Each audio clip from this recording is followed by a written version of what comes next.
Hey friends, my name is Oleg. This is Mr. Bond. Welcome back to the YouTube channel.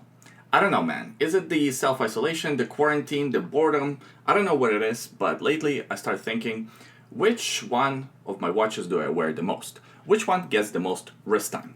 So that's what this video is all about. I first have to tell you a couple of things. Number one, how I store my watches, and number two, my watch wearing habits. So let's get started with how I store the watches. I keep all of my watches in the watch boxes like this. So I have two watch boxes here, and then I have another two watch boxes on a different bookshelf in a different room. Now these two are kind of the main watch boxes, and the other two watch boxes are the secondary watch boxes. So clearly the watches in these two are the watches that I wear the most. These are the watches that I see the most. These are the easiest to access. The easier it is to wear something, the more you would wear it. I also don't have any watch winders, so all watches are stored in the watch boxes. The second thing is my wearing habits. So people have different strategies when it comes to wearing watches. Some people would wear a different watch every few days. So let's say they would put on a watch on Monday, they would wear it for 3 days or 4 days, and then they would put a new watch on Thursday, and then they would wear that for a few days, and then so on and so forth. Generally, I find that with people with smaller watch collections, if you have a very large watch collection, it's kind of harder to do because by the time you rotate through all the watches, it's going to be like months. Another watch wearing strategy is to wear a different watch every day. So you put on a watch in the morning, and then you wear it until nighttime, and then you would wear maybe the same watch, maybe a different watch the next day, and so on.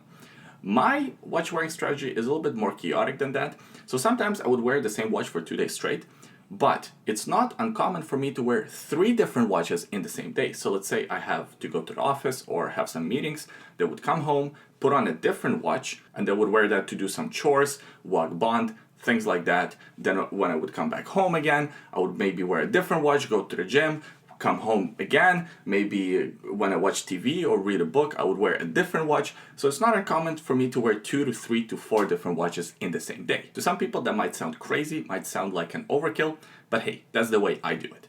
So now that we got those two things out of the way, let's talk about which watch gets the most wrist time. And it's this watch right here, my Omega Seamaster. I did a review of this watch and I talk a lot about it because this was my first luxury timepiece. It's a quartz watch that will come into play later. A lot of people complain about that. Oh my god, it's a quartz watch, blah, blah, blah. Whatever. It's one of my favorites in the collection. And there are 2 reasons why this watch gets the most wrist time. So the first reason why, because it's a beautiful timepiece, obviously. I mean, if you don't like the watch, you're not going to wear it.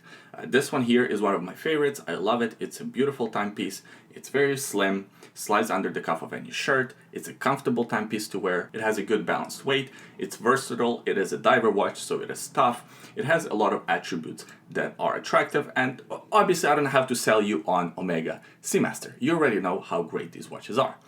But the second reason is because it's a quartz watch. I know that some people might find that surprising, but remember when I talked about how I store my watches? Well, that's important for automatic versus quartz timepieces. If I had watch winders, maybe my watch wearing habits would change, but since they're all stationary in the box, a lot of them would lose power reserve.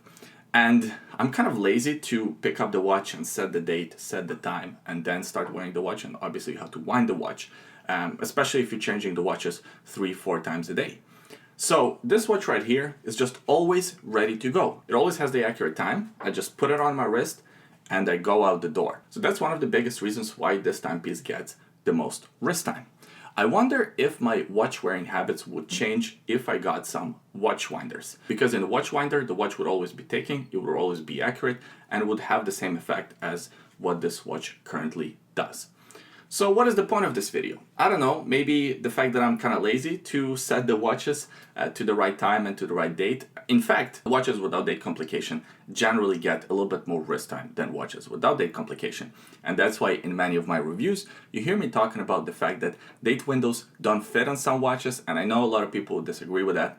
It's totally fine, to each their own. It's just my personal preference. No date window, no date complication on some watches. On other watches, you need to have it. Let's say the watch that I'm wearing right now, that's the wristwatch check, the Seiko SKX 009. Of course, this watch looks great and functions well with the date complication. And I did a full review of this watch. That video can be found linked in the description below. So that's the video. Omega Seamaster is the watch that gets the most wrist time. What about you guys? what watch in your watch collection gets the most wrist time and why? Leave those comments below. I always enjoy reading them. Give this video a thumbs up if you enjoyed it. Of course, subscribe to the YouTube channel, please. That helps us make more videos like this one in the future.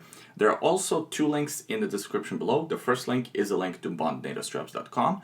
If you're looking for a good quality NATO strap and want to support this YouTube channel at the same time, buying one of these NATO straps is a good way to do so.